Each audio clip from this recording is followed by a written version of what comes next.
Let's talk a little bit about how we kind of control our selections and do a little more complex selecting. So, first off, let's look at, well, before I do that, I wanted to just double check with you guys that you have this across the top, this bar. This is called the control panel. If you don't have it, you can go up to window and right under here, so you've got application frame, application bar, control, and then different toolbars. And so the control panel is that one at the top. So just make sure it's got a check mark next to it so that you have those. And it works similar to the way that Photoshop did, where it has extra, oh, kind of all the things that you can do with your tools that you have selected on or chosen. So like your selection tool or your pen tool or whatever, it shows different options for adjusting that. All right, so in your layers palette here, you have the option of you can lock layers and hide layers here, just like you can in Photoshop. Um, each object is a separate path within the layer. So if you think of a path similar to the way we did a mask or using the pen tool in Photoshop, this is a very similar concept. So if that helps you think about this. And you can see I've got a little blue dot next to the one that I've got selected on here. So the first thing I'm going to do is, if I'm going to work in this object on the left, the snowman with the blue background, if I try to click and drag, I automatically will get a hold of that blue background. So I'm going to go over here to my layers palette and I'm just going to lock that puppy. And then say I want to work on some stuff on the face and I don't have to deal with accidentally moving the hat or something like that. So I can click on multiple things. Maybe I want to lock the carrot and maybe the background of the head. So I can either go over here and look at all the little blue squares, but you can see where this would get a little bit onerous if you have a lot of layers or a lot of paths that you're working with. So you can just go up to object and you can do lock and you can do selection. And now all of this stuff is locked and you can just work on the eyeballs or the mouth or add stuff to his face or whatever. And to undo that, you can just go back up to object and do unlock all. All right, so over here, we're going to just go onto the right side here where the eyeballs and the different scarf parts, I guess, are. And so I'm going to click on this blue eyeball. And then up here at the very top, this tool right here, if I hover over it, it says select similar objects. It's at the very top. It looks like two boxes with an arrow with like the direct selection tool there. And then there's a drop down menu next to it. So I'm going to click on this drop down. And so this is kind of a cool feature of Illustrator where you can select everything based on characteristics of those things. So you can do it based on fill color, stroke, fill and stroke together. So where those things absolutely match. You can do it on stroke weight, opacity, and then appearance. And so right now, if I click on, I'm selected on my blue eye there, and I'm going to do fill color. And so they have identical fill colors, so they have selected both eyeballs together. So that's another way to make selecting complex things a little bit easier.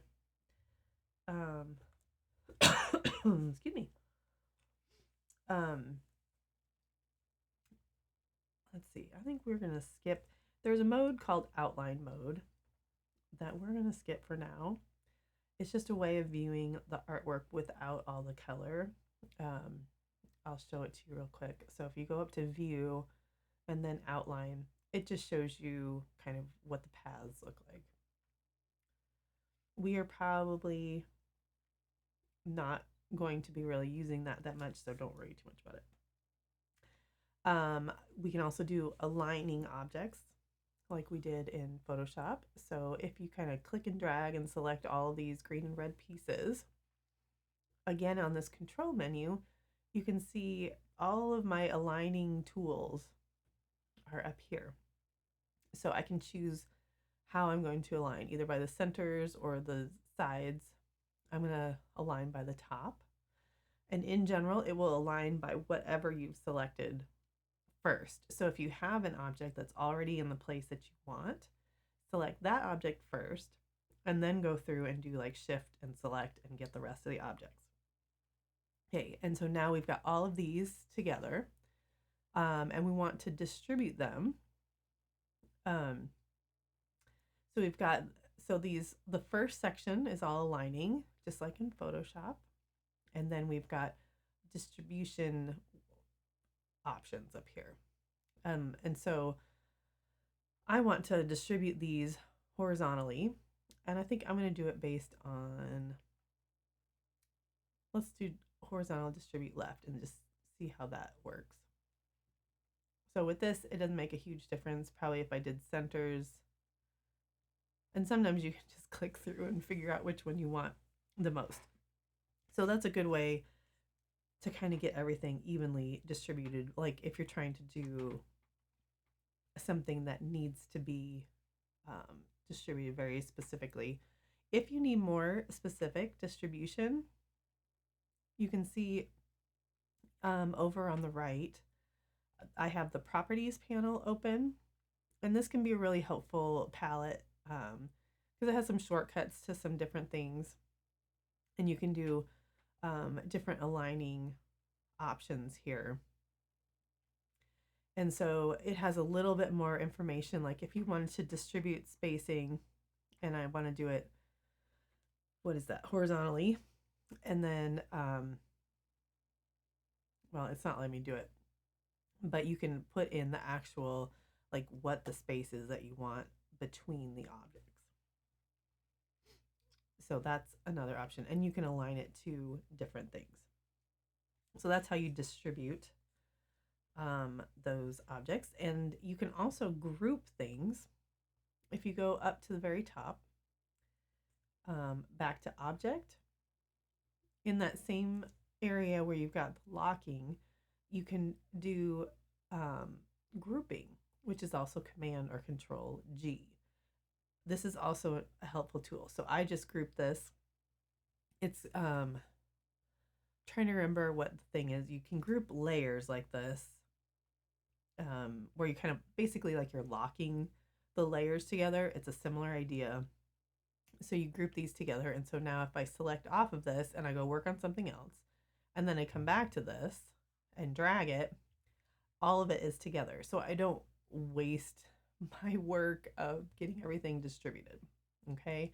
And then it just looks at it as one group. It's not. So just keep that in mind. Grouping it does not create one object. It just allows you to move it as an object. And when you look over here in the layers, you can see there's a little drop down layer, and it says, if you could see that, let me see if I can get it bigger for you.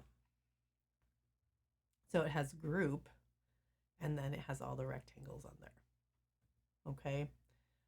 So now it's moving that all together, and it's showing you that's the only thing that's selected right now. So if you have something grouped, but then you go, oh man, I need to fix that one thing in there. Maybe it's the wrong color or something like that. Let's go back to our toolbar. Excuse me. We're going to go to the direct selection tool. And when you do that, you can select on the individual shapes within a grouping. And so if you wanted to, maybe you want to change the color of that one to, blue, because that goes with all of that. You could do it that way. So that's how you'd still edit within that mode. And then arranging objects is very similar to the way that most programs work, where if you want, let's go back over here to this guy. I'm going to do Command 0 and get him up to the middle. Get all these things off of here. Say I wanted this hat to look more like it's behind his head.